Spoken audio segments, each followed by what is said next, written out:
over here and confess your crimes. What crime are you speaking, sir? Of what crime am I speaking? Don't act as if you don't know. The whole thing is out. They've told me all. How dare you introduce yourself into my house and abuse my kindness just to betray me? He knows. Sir, since you know everything, I won't pretend to deny it. Could I have been right by mistake? I was waiting for a good moment to speak to you about it, but since it's all out now, I beg you not to become excited and to listen to my reasons. And what good reasons do you have, infamous thief? Nay, sir, I do not deserve such names. It's true I've committed an offense against you, but after all, the fault is pardonable. Pardonable? A premeditated theft like this? For goodness sake, be calm. When you hear me out, you'll see the loss is not so great as you make it. Not so great as I make it? What? My very life's blood? Your blood, sir, has not fallen into bad hands. I'm of a worthy rank and can well make reparation. And I intend you to. Your honor, sir, shall be fully satisfied. Honor is not the question here. Tell me who drove you to such a thing. Alas, need you ask? I certainly do. A God who has his own excuse for everything. Love. Love. Love. A fine love. A fine love. Love of my gold. No, sir, it is not your gold which has tempted me, and I vow never to make claim to any of it, provided you allow me to keep what I have. Do you hear how insolent he is? He wants to keep what he has taken from me. Do you call this robbery? Do I call it robbery, a premeditated theft like this? A treasure it is indeed, sir, and your most precious one, but I ask for it on my knees, and if you are just, you will grant it to me. Is he raving? We've sworn never to forsake each other. That's funny. We're engaged to an eternal union. Nothing but death can separate us. He's being devilishly bewitched of my money. Do with me as you will, sir, but blame only me. Your daughter is not in the least to blame. It would be funny if my daughter had something to do with this. Now tell me where you put my money. I've taken it nowhere. Then it's still in the house. Yes. Oh, my dear cash box. Just tell me you haven't been careless. I? Careless? Sir, you do us both wrong. Flame with which I burn is too pure for that. Burn for my cash box? This object is too honest for that. My cash box too honest?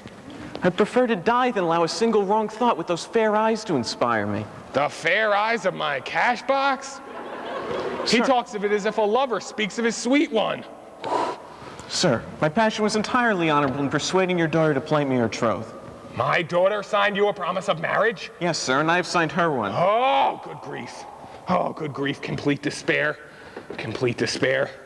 Oh, madam, write out his warrant as a felon and an abductor. As a felon and an abductor. These are names which have nothing to do with me, and when you know who I am, Elise. Oh, ungrateful child, daughter unworthy of a father like me. How could you let yourself be snared by this infamous thief and promise marriage him without my consent? 4 strong walls will be the answer to your conduct, and a good gallows will do justice on you. I insist on being heard before I'm condemned. No, a gallows isn't good enough. I'll have you broken alive on the wheel. Oh, Father, be kind, I beseech you, and look a little more closely at the man you're so enraged at. He's quite a different man than he appears to you. It is he who saved me from drowning, he to whom you owe the life of your daughter. I would have rather had him let you drown than do what he did. Father, if you love me, then you'll let me. No. Justice must be done. You seem very excited. What seems to be the problem? Monsieur Anselm, there's all kinds of troubles going on about the very marriage contract you're to sign with my daughter. There's a thief who has snuck himself into my house, stolen my money, and promised marriage to my daughter. I don't see what the big deal is with your money. Oh, they've promised each other marriage without your consent. You must get revenge. I have no intentions of forcing myself upon anyone, especially one whose heart has already been given away.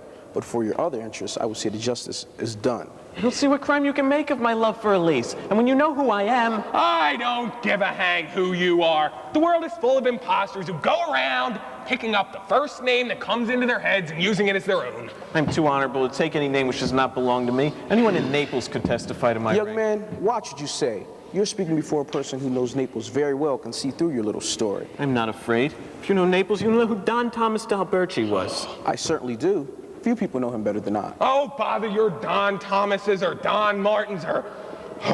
Wait, let's hear the young man out. What of Don Thomas d'Alberci? He was my father. He? Yes. Never mind such jest. If been some other story that'd be more successful to you. There's no story, and I can easily prove it. You have amazing assurance. You dare to insist that you're the son of Don Thomas d'Alberci? I do, and will say it to anyone. To your confusion, let me let you know, the man that you speak of, he was lost at sea 16 years ago, along with his wife and his children. But I want you to know, to your confusion, that his son, 7 years of age, was saved from that shipwreck by a Spanish vessel, and that I am he. Only recently have I learned that my father is not dead, and I came here in search of him when Heaven's adventure brought me in sight of this charming girl. Ugh. But what proof, other than your own word? A ruby seal which belonged to my father, and a bracelet which my mother put on my arm. Alas, I myself can answer for the truth of what you say. Every word you have spoken has made me see more clearly that you are my brother. You? My sister? Yes. I knew the truth in my heart the moment you started to speak. Our mother will be overjoyed at the sight of you. We too were saved from the wreck, but by pirates.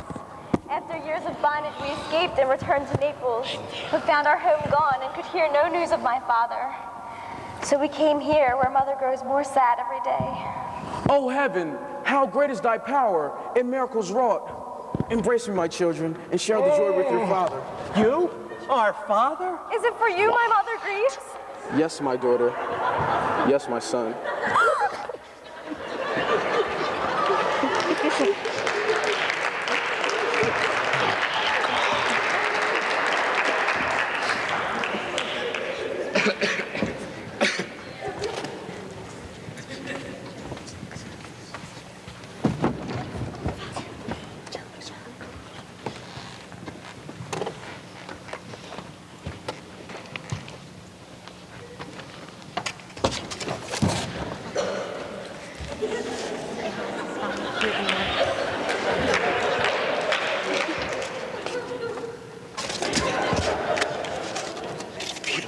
Oh my God. I am Don Thomas Dale Birchie, the one whom heaven saved from the waves along with all of his money. Heaven thought you all dead for many years. I was considering the consolation of a new family. So I changed my identity and my name and settled here to rid myself of the memories of that other name.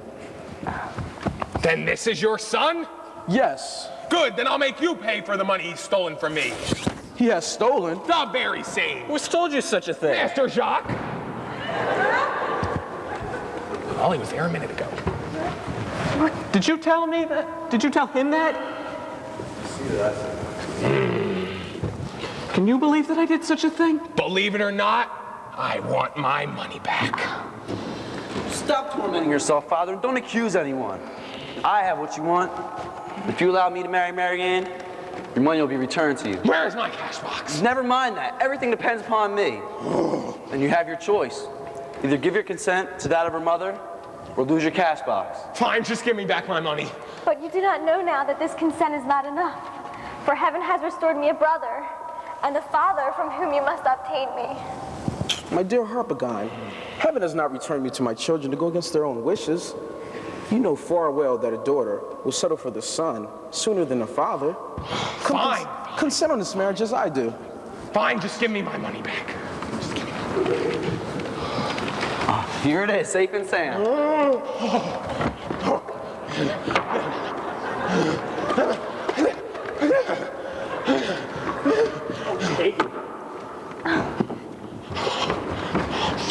Oh, my dear cash box.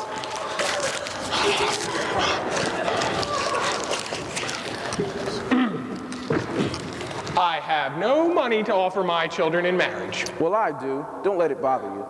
Then you'll defray the cost of both weddings? Agreed. Fine, provided you'll buy me a new suit of clothes for the ceremony. Yes, are you satisfied? Yes. Come, let's enjoy the happiness of the day.